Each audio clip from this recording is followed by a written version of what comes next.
मेरा नाम मंजूर है और मैं कराची शहर में लियाकतपुर का रहने वाला हूँ। मैं गला मंडी में एक दुकान पर मुंशीगिरी करता हूँ और अपनी बीवी बच्चों के साथ एक पुरसुकून जिंदगी गुजार रहा था। हमारे पड़ोस में नईम भाई का मकान था, जो कि बहुत बड़े बिजनेसमैन थे, और ये मकान उन्होंने किराए पर दिया हुआ था। पहले वाले किराएदार मकान छोड़कर गए तो नईम भाई ने उसके मकान की जिम्मेदारी मुझ पर डाल दी। मेरी बीवी के दूर के अजीज एक दिन एक औरत और उसकी नाबीना बेटी को लेकर आ गए और कहने लगे कि भाई साहब, ये औरत जरूरतमंद है और इसे किराए का मकान चाहिए। खैर, थोड़ी सी पूछ गूछ के बाद मैंने रहने के लिए वो मकान उस औरत और उसकी नाबीना बेटी को दे दिया। उस औरत की नाबीना बेटी 17 साल की थी, मगर इंतहा की खूबसूरत लड़की थी। वो मुझे अंकल अंकल कहती थी। मैं भी उसे बच्ची ही समझता था। लेकिन एक रात जब मेरी बीवी मेके गई तो मुझे बुखार हो गया। मैंने देखा दवाई नहीं है और बाहर जाने की मुझ में हिम्मत नहीं थी। ये सोचकर मैं किराएदारों से दवा का पूछने गया। देखा दरवाजा खुला हुआ था। मैं बिना आहट पैदा किए जैसे ही अंदर दाखिल हुआ तो सामने का मंजर देखकर मेरे तो सर पर आसमान टूट पड़ा, क्योंकि वहां तो वो लड़की, ये मेरी आंखें क्या देख रही थी। एक पल को तो मुझे यकीन ही नहीं आया। मुझे लगा शायद बुखार का असर है। हो सकता है बुखार मेरे दिमाग पर चढ़ गया हो, लेकिन मुझे कभी इतना तेज बुखार नहीं हुआ था। मगर आंखों देखा सच झुठलाना नामुमकिन था। मैं साकित खड़ा रह गया और मुझे देखकर सामने वाले भी साकित रह गए। शायद वो यूं अचानक मेरे आने की तवक्का नहीं कर रहे थे, इसीलिए रात के इस पहर दरवाजा भी खुला हुआ था। मैं बगैर किसी काम के कभी उनके घर नहीं जाता था और रात को तो बिल्कुल भी नहीं जाता था। तभी आंखें फाड़े मुझे देख रहे थे। आप, इस वक्त कोई काम था? उसने अपना आंचल दुरुस्त किया और मुझे लग रहा था वो भूल गई थी कि वो तो नाबीना थी और मुझे किस तरह मुखातिब कर रही थी। मगर मुझे सख्त बुखार के बावजूद भी सब याद था। मैंने एक नजर हकारत से उसे देखा, और कभी कभी अल्फाज वो काम नहीं करते जो नजरें कर जाती हैं। वो कुछ शर्मिंदा हुई और नजरें नीची झुका ली, मगर वहां खड़े शख्स पर रत्ती बराबर भी असर नहीं हुआ था। जाने किस ढीठ हड्डी से बना था। मैंने जहन पर जोर दिया, ये शख्स कौन था? जाने क्यों मुझे देखा देखा लग रहा था। ऐसा लग रहा था मैं उसे जानता हूँ, इससे पहले भी कभी मिल चुका हूँ, मगर कहाँ। ये शायद ये सिर्फ मेरा वहम था और मुझे पहले ही कमजोरी हो रही थी। अब खड़ा होना दोभर हो रहा था। मैं किसी से बिना कुछ कहे वापस पलट आया और जाकर बिस्तर पर गिर पड़ा, और सोच सोच कर मेरी तबीयत मजीद खराब होती जा रही थी। तभी मैंने अपनी बीवी नाहिद को फोन किया, जो मेके गई हुई थी, और उसे बताया कि मेरी तबीयत बहुत खराब है। वो आधे घंटे के अंदर मेरे सामने थी। अपने भाई के साथ मिलकर मुझे डॉक्टर के पास ले गई, मगर अब मुझे अपनी तबीयत से ज्यादा रात वाले मंजर की फिक्र खाई जा रही थी। रात को जो मेरी आंखों ने देखा था वो मंजर बयान से बाहर था। मेरे पड़ोस में किराएदार रहते थे। उनकी दीवार के साथ मेरा घर था। जब ये माँ बेटी रहने आए थे तो मुझे खाला ने कहा था कि बेटा, हम दोनों घर में अकेली होती हैं, कभी बाजार से सौदा वगैरह लेना हो तो प्लीज तुम हमारी मदद कर दिया करो। मैंने भी हामी भरी थी। इसी वजह से मेरा उनके घर आना जाना था। मगर उस दिन का मंजर तो मैं भुला नहीं पा रहा था। ये कैसे मुमकिन हो सकता था कि खाला और उसकी बेटी दोनों हमें धोखा दे रही थी। एक रात जब मेरी बीवी मिल गई तो मुझे बुखार हो गया। मैंने देखा दवाई नहीं है और बाहर जाने की मुझ में हिम्मत नहीं थी। मैं किराएदारों से दवा का पूछने गया तो दरवाजा खुला हुआ था। बिना आहट पैदा किए जैसे ही मैं अंदर दाखिल हुआ तो सामने का मंजर देखकर मेरी रूह फना हो गई।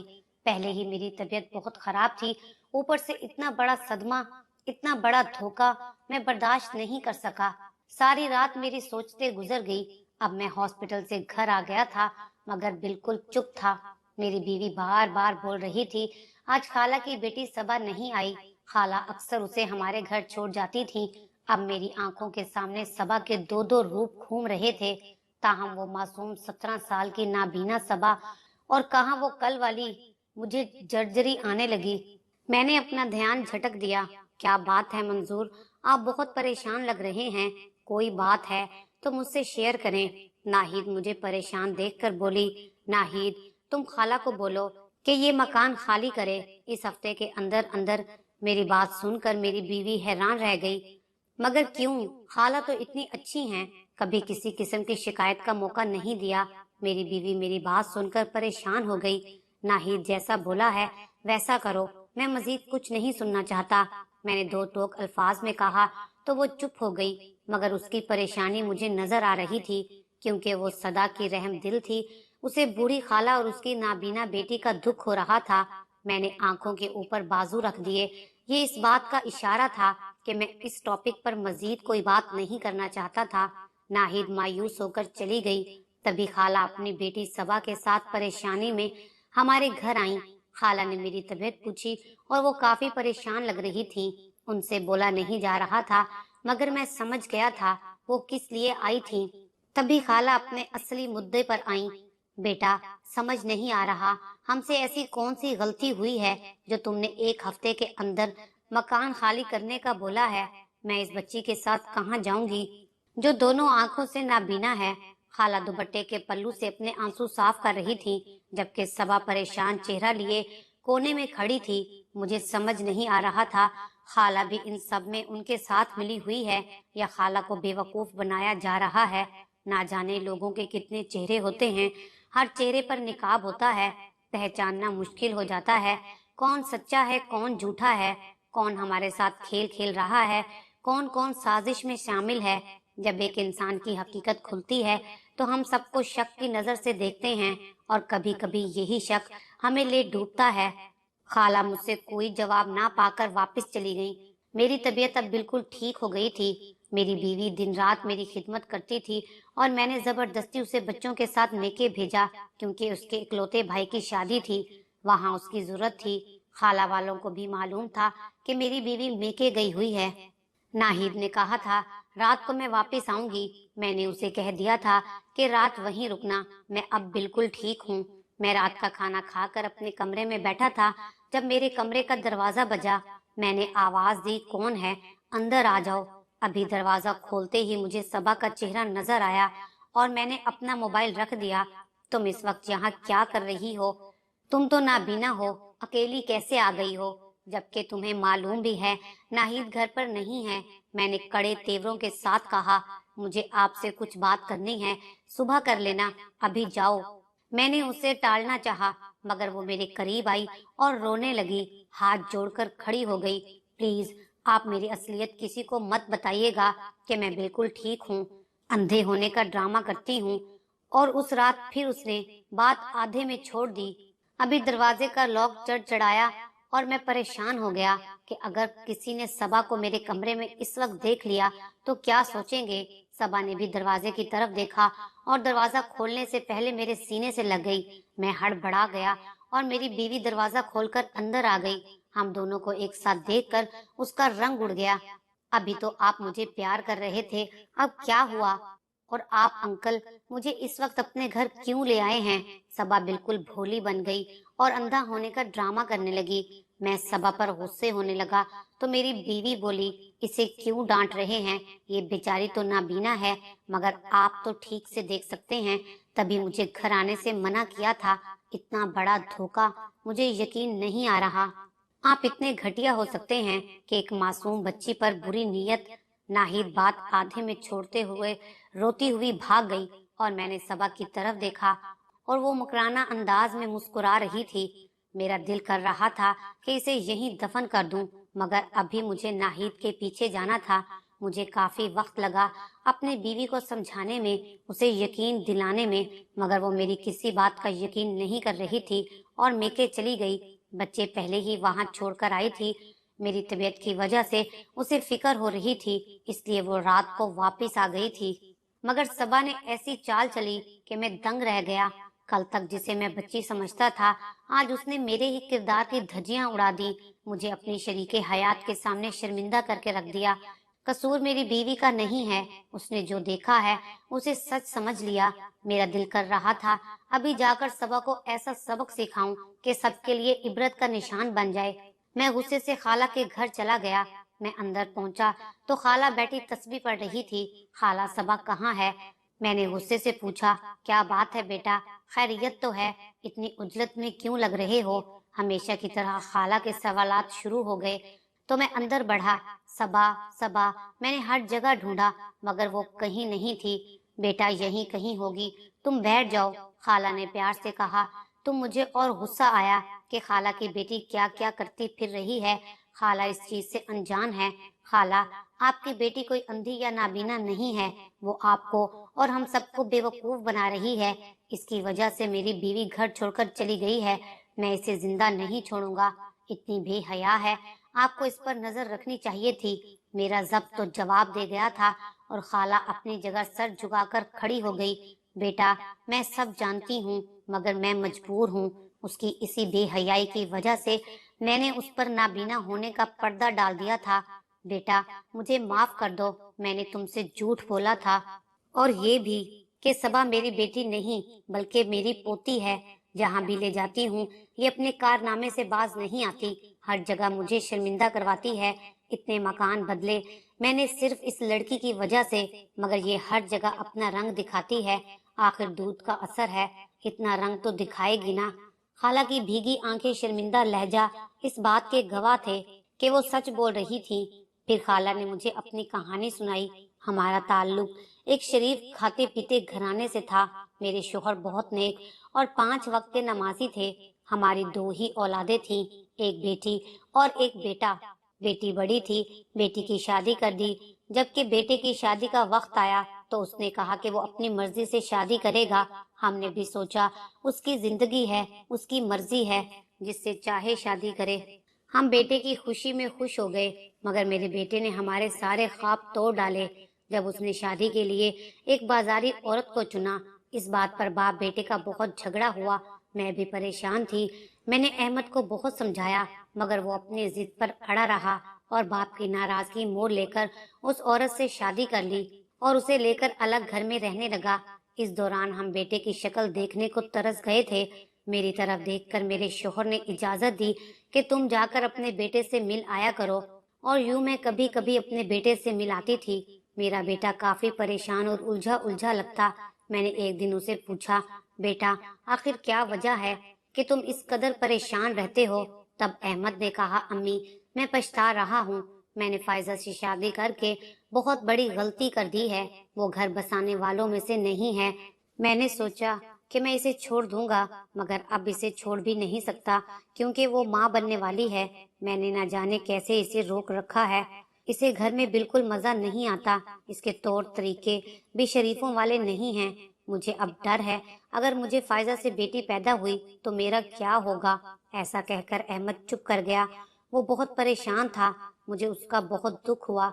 मैंने कहा, बेटा, हमने तुम्हें समझाया था, मगर तुम नहीं माने। वक्त पर लगाकर उड़ गया। फिर वो दिन भी आ गया जब फायजा ने एक खूबसूरत बेटी को जन्म दिया, और उस दिन अहमद मुझे वक्त से पहले बूढ़ा लगने लगा। मैंने उसे समझाया, तुम्हारी भी बेटी है, तुम क्यों डर रहे हो? अब अहमद बोला, अम्मा, डर इस बात का है फायजा उसकी क्या तरबियत करेगी, जबकि वो खुद को यहाँ कैद समझती है और यहाँ से जाना चाहती है। तो मैंने अहमद को समझाया, अहमद बेटा, औलाद पाँव की बेड़ी होती है। फायजा कहीं नहीं जाएगी। बच्ची जैसे जैसे बड़ी होती जा रही थी, मैं बेटे के घर जाती तो फायजा बच्ची को न्यू स्टाइल के छोटे छोटे कपड़े पहना कर रखती और मेकअप करती। इस बात पर अहमद और फायजा का झगड़ा होता, और एक दिन फायजा रात के अंधेरे में घर से पैसे और जेवरात चुरा कर भाग गई। अहमद ने इस बात को दिल पर ले लिया। उसे लगता था कि उसकी जग हंसाई होगी। मैं अहमद और सबा को घर ले आई, और अहमद ने बाप से माफी मांगी थी और कहा कि मैंने आपका कहना नहीं माना था, इसलिए ये सजा मिली है। बाप ने अहमद को माफ कर दिया। अहमद को हमने बहुत कहा कि दूसरी शादी कर लो, मगर अहमद नहीं माना, और सबा बचपन ही से तेज धार, जिद्दी और निडर थी। हर वक्त माँ के जैसे भन ठन कर रहती, अजीब अजीब हरकतें करती। अगर कोई समझाता तो गुस्से से चीखने चिल्लाने लगती। इन सब बातों का असर अहमद ने अपने दिल पर लिया और अंदर ही अंदर घुटता रहा, जिसका नतीजा ये निकला कि अहमद के दोनों गुर्दों ने काम करना छोड़ दिया था। बहुत इलाज करवाया, मगर अब बहुत देर हो गई थी। जाते जाते अहमद ने मुझे कहा था, अम्मा, मैं तो जा रहा हूँ और आपके लिए सबा की शक्ल में एक आजमाइश छोड़कर जा रहा हूँ। अहमद की मौत हमारे लिए बहुत बड़ा सदमा थी। अहमद मेरा इकलौता बेटा था। हम मियाँ बीवी टूट कर रह गए थे। तो मेरी बेटी सादिया और मेरे दामाद हमारे साथ रहने आ गए, हमें हिम्मत दी, हमें जिंदगी की तरफ लाए। अहमद के अब्बा इस हादसे के बाद खामोश हो गए थे। मुझे सबा की फिक्र होती, हर जगह मैं उसे अपने साथ साए की तरह रखती। उसकी अच्छी तरबियत के लिए कोशां थी, उसे तालीम दिलवाई, मगर उसने तालीम भी आधे में छोड़ दी और कहा मुझसे पढ़ाई नहीं होती। उसका सारा ध्यान फिल्मों, गानों और बनने संवरने पर था। मेरी रोक टोक से वो और बागी होती गई। फिर एक दिन सबा के दादा भी अब हमें छोड़कर चले गए। मैंने अपना मकान किराए पर दिया और खुद अलग अलग जगहों में किराए पर एक कमरा लेकर सबा के साथ रहने लगी। हमारा घर काफी बड़ा था, इसलिए घर के किराए से हमारा गुजर बसर हो जाता था। मैं बूढ़ी औरत और तो कुछ नहीं कर सकती थी, मगर सबा ने मुझे कहीं का नहीं छोड़ा। जहाँ जहाँ भी मैं किराए पर रहती, ये लड़की अपने करतूत दिखाती, लड़कों को फंसाती, उनसे दोस्ती करती और मजबूरन मुझे वो मोहल्ला छोड़ना पड़ता।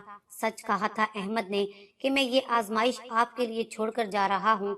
मैं अब इसकी हिफाजत करते करते थक गई हूँ। कहते हैं खून अपना रंग दिखाता है। उसके खून में मेरे बेटे के साथ साथ उस औरत का भी खून है और कुछ बचपन की यादें। अब उसके करतूतों पर मैंने उसके अंधेपन का पर्दा डाल दिया ताकि किसी को मालूम ना हो कि ये वही सबा है, मगर ये लड़की कभी नहीं सुधरेगी। मैंने इसे बहुत समझाया था कि मंजूर और उसकी बीवी बहुत अच्छे इंसान हैं, तुम उन लोगों को तंग ना करना, मगर ये लड़की मेरी एक भी नहीं सुनती। बेटा, मैं तुम्हारी बीवी नाहिद को सबा की सारी हकीकत सुना दूंगी, उससे माफी मांगूंगी और तुम्हारा मकान आज ही खाली करके जाऊंगी। मैं तुमसे माफी मांगती हूँ। खाला ने मेरे आगे हाथ जोड़ दिए। मैंने उनके हाथ पकड़ लिए। खाला, आप क्यों माफी मांग रही हैं? आपका तो इसमें कोई कसूर नहीं है। और मैंने दिल में सोचा कि सबा ने मुझसे बदला लेने के लिए ऐसा किया, क्योंकि मैंने उस दिन सबा को एक लड़के के साथ देखा था। वो दोनों एक दूसरे के इस कदर करीब थे कि मैं शर्मिंदा होकर रह गया। खाला बेचारी नींद की गोली खाकर सो गई थी। उनको पता नहीं था कि रात के अंधेरे में कोई लड़का छुपकर सबा से मिलता है। और जो मैंने घर खाली करने के लिए कहा, तो सबा ने मुझसे बदला लेने के लिए मुझ पर ही इल्जाम लगा दिया ताकि मैं उसके करतूत खाला को ना बताऊं। सबा अब भी कहीं नजर नहीं आ रही थी। मैंने खाला को बोला, खाला, आप उसकी शादी क्यों नहीं करवाती? मैंने खाला को अपनी तरफ से मशवरा देना चाहा था। बेटा, कौन करता है ऐसी लड़कियों से शादी? शादी के लिए हर कोई शरीफ लड़की और अच्छा खानदान ढूंढता है, और मैंने कोशिश की थी कि इसकी शादी करवा दूं। जब भी कहीं शादी की बात चलती है, इसकी माँ का हवाला जाने कहाँ से आ जाता है। सबको मालूम था अहमद ने बाजारी लड़की से शादी की थी, ये उसी की बेटी है। ये बात सुनकर सब चुप हो जाते हैं। अब तो ये एक नए लड़के के चक्कर में पड़ी है। जब मैंने लड़के को देखा और सबा को डांटा तो मुझ पर बिगड़ गई और बोली, आपको जरूर अहमद ने ये सब बताया है, मैं उसको छोड़ूंगी नहीं। जब मैंने लड़का देखा और सबा को डांटा तो मुझ पर बिगड़ गई और बोली, आपको जरूर अहमद ने ये सब बताया है, मैं उसे नहीं छोड़ूंगी। खाला की बातें सुनकर मैं हैरान रह गया। एक 17 साल की लड़की किस कदर तेज और चालाक है, किसी से नहीं डरती, इतनी निडर है। अब मेरे पास और कोई रास्ता नहीं था। मैं खाला को अपनी बीवी के मेके ले गया। ये तो शुक्र था कि मेरी बीवी ने किसी से इस बात का जिक्र नहीं किया था और खाला ने नाहिद को सारी हकीकत बताई। मेरी बीवी नाहिद ने बताया कि उस दिन मेरे पास सबा का फोन आया था कि अम्मी कह रही हैं आप जल्दी आ जाएं, मंजूर की तबीयत ठीक नहीं, इसीलिए मैं बच्चों को मेके छोड़कर घर आ गई थी। सब हकीकत जानने के बाद मेरी बीवी नाहिद ने मेरी बात का यकीन कर लिया था। जब हम घर वापस आए, सबा घर पर नहीं थी और अपनी माँ की तरह खाला और हमारा घर में रखा हुआ नकदी रकम और ज्वेलरी लेकर फरार हो गई थी। शायद वो उसी लड़के के साथ भाग गई थी और एक चिट्ठी छोड़कर गई थी जिसमें लिखा था, मेरे पीछे आने की कोशिश कोई ना करे, मैं सलीम से शादी करूंगी। खाला बहुत रोने लगी और बोलती जा रही थी, मैं अपने बेटे की अमानत की हिफाजत नहीं कर सकी। मेरी बीवी और मैंने खाला को समझाया कि आपसे जितना हो सकता था आपने किया है, प्लीज अब आप रोइए मत। वक्त गुजरता रहा। सबा ने मुड़कर कभी खाला की खबर नहीं ली। खाला को हमने अपने साथ ही रख लिया था। आखिरी वक्त तक खाला हमारे साथ रही और सबा को याद करती रही। अपने घर के कागजात मुझे दिए, कहा ये सबा की अमानत है, अगर कभी लौट आए तो उसे दे देना। और खाला हमें छोड़कर चली गई। ہم سب خالہ سے بہت مانوس ہو گئے تھے، اس لیے ہمیں بہت دکھ ہوا۔ میں نے آج تک وہ امانت سنبھال کر رکھی ہے، شاید صبا کبھی واپس آ جائے یا کہیں راہ چلتی ہوئی مجھے مل جائے تو میں اسے یہ امانت واپس کر دوں۔ اور پھر ایسا ہی ہوا۔ خالہ کے جانے کے 3 سال بعد صبا واپس آئی تھی۔ جب اسے معلوم ہوا کہ اس کی دادی اب نہیں رہی تو وہ بہت روئی۔ اب صبا سدھر گئی تھی، اس نے اپنا گھر بسا لیا تھا، اس کے 2 بچے بھی تھے۔ صبا میں مجھے کافی تبدیلی لگی۔ اب وہ پہلی والی صبا نہیں لگ رہی تھی، اپنی ماں کی طرح باغی ضرور تھی، مگر اس کے رگوں میں اس کے باپ کا بھی خون تھا اور دادی کی تربیت بھی تھی۔ وہ اپنا رنگ دکھا گئی۔ صبا جس لڑکے کے ساتھ بھاگی تھی، اس نے اسے دھوکہ دیا تھا اور بہت ذلیل کیا تھا۔ تبھی صبا نے اسے چھوڑ کر ایک شریف انسان سے شادی کر لی، وہ بھی صبا کو پسند کرتا تھا۔ آج صبا اپنے گھر میں اپنے شوہر اور بچوں کے ساتھ ایک خوشحال زندگی گزار رہی ہے۔ اگر آپ کو ہماری یہ ویڈیو اچھی لگی ہو تو اسے لائک کریں، شیئر کریں اور مزید اچھی ویڈیوز دیکھنے کے لیے ہمارا چینل سبسکرائب کریں۔